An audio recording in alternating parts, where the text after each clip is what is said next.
Just watched the Apple keynote.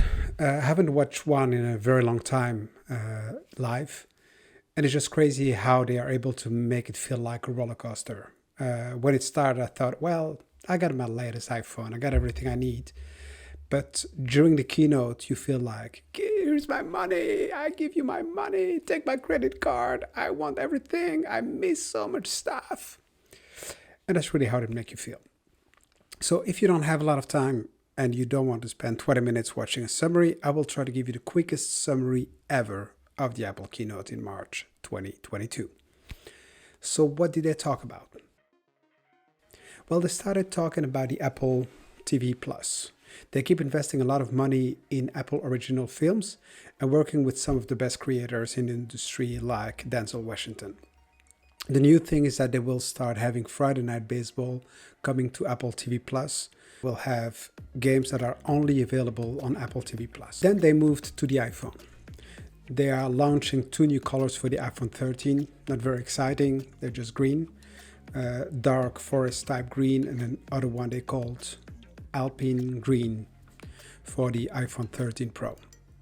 Then they discussed about the iPhone SE with a home button. So we're back in 2012 something, which is actually a great product for people that want an iPhone, smaller and a greater value. It's powered by the same chip, the A15.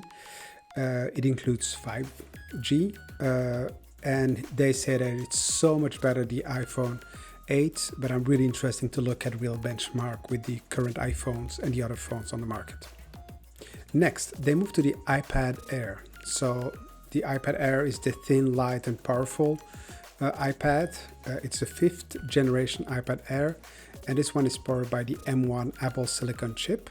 So it's the same as the one that is in the iPad Pro. It will support the Apple Pencil 2nd generation, 5G again. The front camera is a 12 megapixel ultra wide, which is the ability to support center stage. Center stage is when the camera can follow people that are speaking, which is very interesting. And it makes now that all iPads support center stage. The question I had about this one is the iPad Air meant to replace the MacBook Air? It has an M1 chip, and it's shown a lot with the keyboard and other accessories, and it could be actually a good alternative to the MacBook Air, especially because it only costs $600, at least as a starting price. Macs. So the first news is that all Macs have transitioned to the Apple Silicon, so there's no Intel in the lineup anymore. And people were expecting the M2, but the M2 did not come. They announced an M1 Ultra. Took the M1 Max and they stitched it with another M1 Max. Make it actually a mega monster chip. And what they explained is that usually companies would have two chips on a motherboard. What Apple decided to do is to connect those two chips together before connecting them to the motherboard to increase speed, bandwidth, and so on. It has a lot of CPU, high performance core, machine learning, trillions of operations per second, etc. Check the specs. And now my preferred product of the keynote, which is the Mac Studio. It looks like a Mac Mini, but it's way more than that.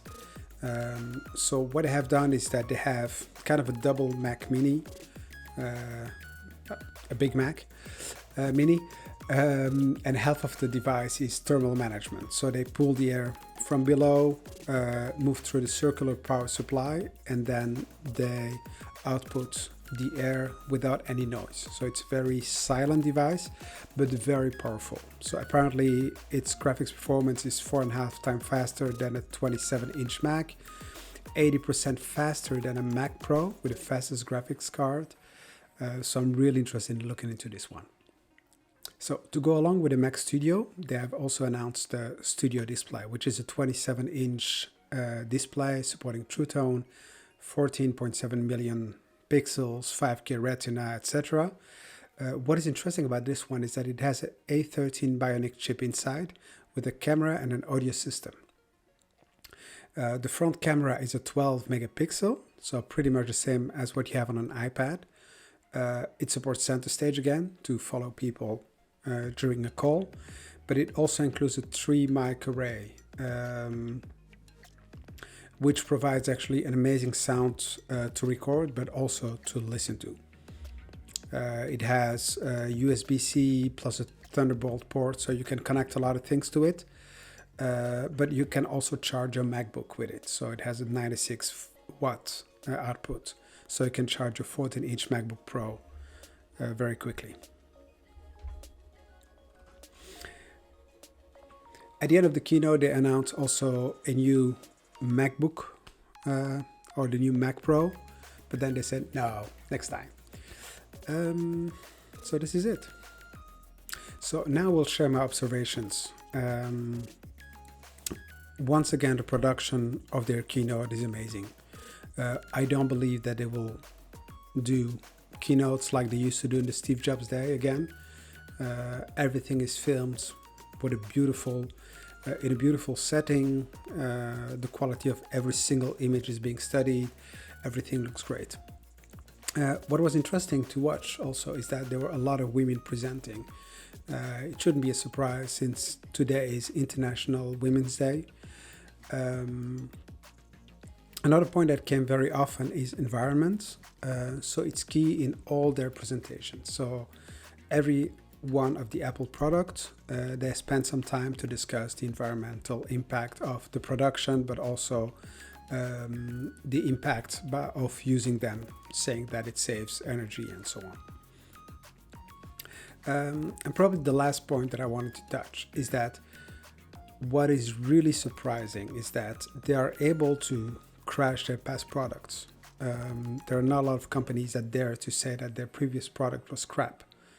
Apple does not say that, but they do show how good the new products are compared to the previous versions. And I think it takes a lot of courage, and it's also probably because people love Apple products and they really want to excite them and invite them to buy new Apple products.